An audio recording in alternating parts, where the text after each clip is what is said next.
Bonjour à tous, dans cette vidéo je vais vous présenter un système de stockage d'électricité quand on est en autoconsommation avec réinjection dans le réseau. C'est deux batteries Pylontech de 2400 watts heure chacune, 2000 utilisables, il ne faut pas descendre en dessous de 80%, et ici un onduleur vendu sous la marque WKS chez Watunid. Voilà, on va revenir voir tout ça après. On va aller voir les panneaux solaires dehors avant. Je le disais, il y a quelques petits nuages, du coup ça obstrue pas mal. Alors voilà, les 5 panneaux solaires que j'ai, 300 watts crête chacun, donc en théorie 1500 watts crête. Je monte pas au-dessus de 1200 watts instantanés. Donc chaque panneau a un onduleur spécifique. Donc le premier là-bas, ça fait plus de 2 ans que je l'ai. Celui-ci, ça doit faire 1 an. Enfin non, les deux là, ça fait 1 an. Et les deux qui sont à côté, c'est pas le même onduleur. Ça fait moins de 2 mois. Donc ici, on a le câble qui vient des panneaux solaires qui est enterré dans le sol dehors. Ici, on a une pince ampère métrique pour l'onduleur. Et il y en a une deuxième sur le compteur, mais je ne peux pas le faire voir, à la sortie ou l'entrée de la maison, comme on veut. Et le bleu là, c'est pour l'Arduino qui calcule pour envoyer dans le ballon d'eau chaude quand les batteries sont pleines en fait. Donc ici, on a les protections parafoudre. Et donc là, on a lui qui est en charge. On voit que le nuage est bientôt passé. Donc lui, ben, on le branche sur une prise de courant. Moi, je l'ai mis sur un disjoncteur spécifique. Donc on a un fil ici qui arrive dedans. On a les capteurs qui arrivent là. Ça, c'est le câble réseau qui va aux batteries et les câbles qui vont aux batteries. Ici, c'est une sortie de secours pour si on n'a plus de courant EDF. En fait, on peut sortir 2000. Lui, il peut sortir 2400 watts en instantané. Par cette prise-là, j'ai mis une prise de courant en dessous.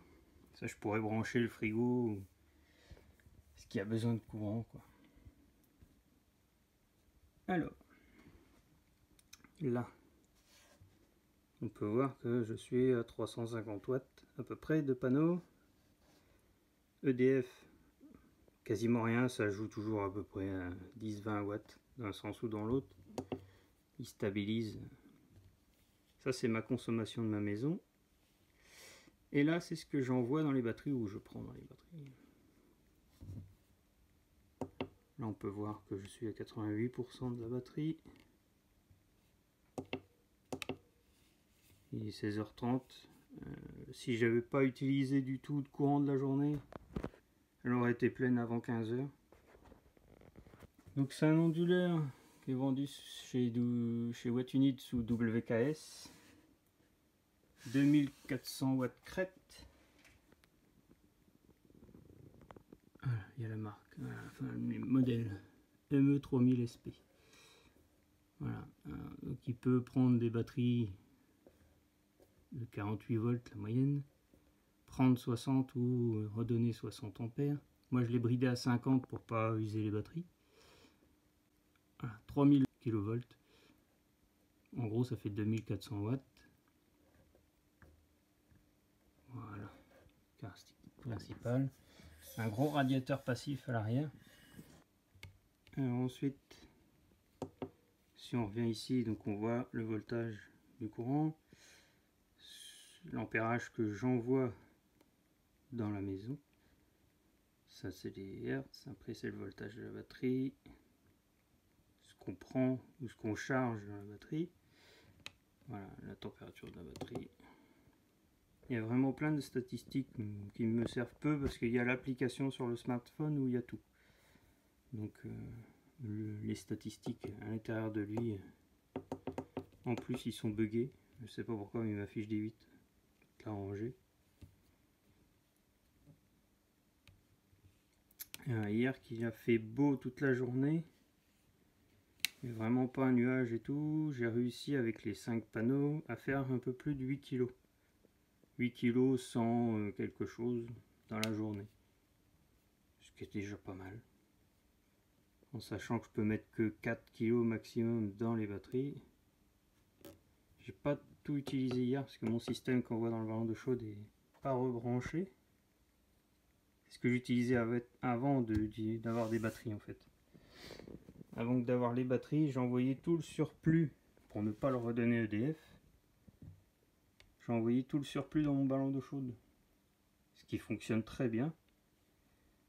Mais étant donné que on prend des douches le soir et qu'il tourne la nuit le ballon, et ben la journée il est quasiment chaud et j'envoyais pas tout quoi. Mais là je pense que vu l'heure je vais plus remonter mon pic chez moi vu que j'ai orienté mes panneaux un peu sud-ouest, sud-sud-ouest pour avoir plus d'énergie en fin d'après-midi. Du coup mon pic de production est vers 14h30. Donc là c'est en déclin jusqu'à 20h à peu près. 20h ça produit encore un peu. Donc on peut voir que là je reste quasiment à zéro entre donner et reprendre chez EDF. Donc je peux faire un essai de charge avec un radiateur. Voilà, j'ai pris un radiateur branché sur une prise de courant, toute bête, hein, rien à voir avec lui. J'ai enlevé le flash, sinon on voit rien à l'écran. 730 production. On envoie 500 dans la batterie, donc si j'appuie sur le bouton, crac, on voit que je consomme 1000 watts. Lui va détecter que je demande du courant EDF. Et voilà. Il prend dans la batterie. Pour compenser, pour éviter de trop prendre. Après, il faut le temps qu'il s'ajuste. Et après, ça bouge presque plus. Donc là, si je demande plus, crac, presque aussitôt, il va prendre toute l'énergie dans la batterie en fonction de la production solaire. Et on voit que je consomme quasiment rien.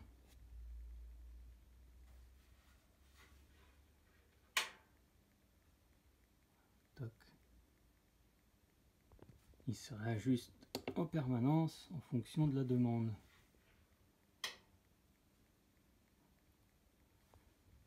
200 watts ici, c'est le bruit de fond de ma maison. Et hop, il repasse en charge. Donc voilà. Donc j'aime vraiment bien ce système parce que c'est totalement autonome. Si je produis suffisamment pour envoyer dans la batterie, ça le fait tout seul, il n'y a absolument rien à toucher. Si j'ai une grosse demande de courant, il va prendre en priorité ce que je peux avoir sur les batteries avant de demander EDF.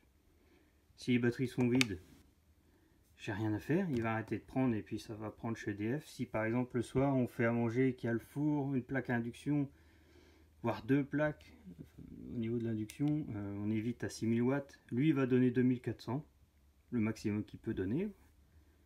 Et le reste on va le prendre chez EDF. Il n'y a pas du tout à s'inquiéter de combien de charges on va mettre sur le réseau. Ça prend en priorité ce qu'il peut, lui il peut donner, et après le surplus c'est pris chez EDF. Enfin EDF, on n'est pas chez EDF, mais dans le principe. Donc voilà, c'est vraiment un système pratique. Oui, donc il est connecté en Wi-Fi sur la box. Ça envoie sur leur serveur à eux les données. Et du coup, on les récupère par téléphone ou l'ordinateur sur une page internet. Alors ces batteries sont données pour 6000 cycles à 80%. Donc 6000 cycles, si on en fait une charge-décharge par jour, c'est censé tenir 16 ans, en sachant qu'elles sont garanties, je ne vais pas dire de bêtises, je crois que c'est 7 ans. Je crois qu'elles sont garanties 7 ans. Voilà. Donc là, elles sont posées bien stables sur des bouts de bois que j'ai mis pour avoir de l'écartement que ça ventile. Le seul défaut que j'ai pu avoir, comme beaucoup, j'ai pu voir sur internet, c'est un défaut de puissance de LED. Il y en a une seule sur toutes les LED qu'il peut y avoir. Donc c'est pas bien gênant. Sinon pour l'instant ça fait qu'un mois et demi qu'ils sont branchés. Ça fonctionne vraiment bien. Là on est quasiment arrivé au maximum de ce que peut sortir mes panneaux à cette heure-ci. À peu près je pense. Donc c'est pas mal. Les batteries qui sont à 89%. Ils devraient être pleines. Ici ce soir et on voit que je reste quasiment à zéro. Donc voilà, pour conclure, c'est vraiment un bon système. Et ils vendent l'ensemble hein, sur What You Need. Moi j'ai pris que l'onduleur et j'ai acheté les batteries à part. Donc ça revient au même, sauf que les batteries sont moins chères en fait ailleurs, mais on n'a pas la sécurité de les avoir et d'avoir celles qu'on commande, quoi. Quand ça vient directement de Chine, oui c'est fabriqué en Chine, mais c'est vraiment du haut de gamme chinois. Et ça fonctionne au top. Voilà,